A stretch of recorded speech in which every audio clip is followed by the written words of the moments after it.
How's it going, Internet? This is Jacob with Jacob Reviews Things, and today we're here to do a quick review of this Ka-Bar BK40 folding knife. Just a quick thing here, we're going to try something different. One of my customers was kind enough to give me a bag full of knife stands, so I'm going to try using that for a video. Let me know if you guys think this looks good or weird, or yeah, just tell me what you think. Anyway, into the knife. What do we got here? We've got a Ka-Bar folding knife designed by Mr. Ethan Becker. For those of you who don't know, Ethan Becker, he's a great knife designer. He has a ton of different designs he's made for Ka-Bar. They're great knives. We sold, which one was it? The BK2 at my work. Absolute beast of a blade. People love it. Yeah, sold them. That was one of the easiest knives to sell to people. Yeah, Ka-Bar, great company. They've been making knives for the military, and law enforcement, all that for decades. So, and then all that comes together, all that brilliance and quality comes together to create a pretty solid folder that's under $50. You got that's a bad flick. You got Oz 8A steel, solid steel right there. GRFN handles with looks like stainless steel liners. Good pocket clip. Multiple mounting options. You can have the clip 4 different ways. Great for left-handed people. Yeah, so I mean, it's for under $50, you're getting everything you need. You're getting a knife with nice contoured handles.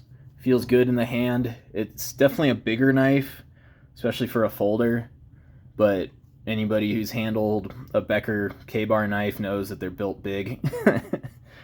Yeah, so no issues there. Got a liner lock. I haven't done anything super hardcore with this knife. I originally bought it as like a camping bushcraft kind of thing, but I haven't used it for that, to be honest. It's mainly been an EDC. That's why it's covered in all that tape gunk. But it's done great for that. Shreds boxes. Actually, yeah, let's see. It came out of the box.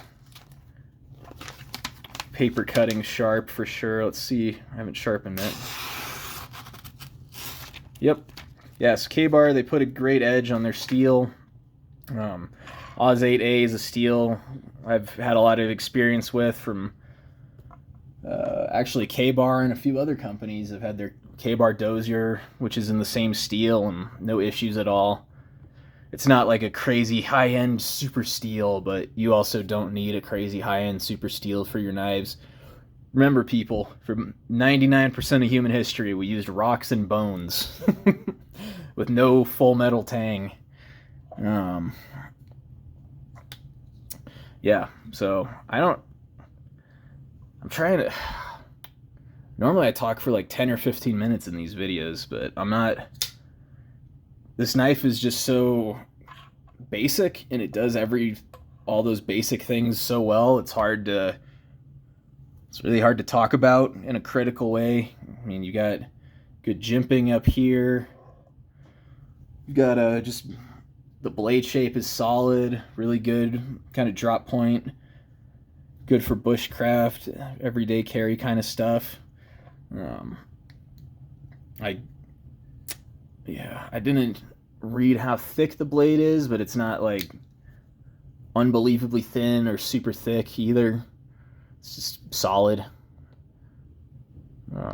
Like I said, the handle scales, it's not just completely flat across the surface. You do have some just raise up here where your palm or the middle of your palm would be, which is smart. That's what you want. Gets a little thinner here, which is about where that part of your hand is, which again is what you want. And then it widens out ever so slightly ever so slightly at the end. Got a lanyard hole. I've never used a lanyard on a folder like this, but if you want one, you can have it. Yeah, there's no quick deploy anything. It's just, if you can flick it fast, that's as fast as it'll come out. Otherwise, just nice and easy thumb studs, and then you're good to go. Good to do some nice cutting. Yeah. And I have a short on my channel as well where I test this out on a pallet if anybody wants to check that out. I really like this pocket clip. I've always been a big fan of this kind of wire clip design. Clip works great.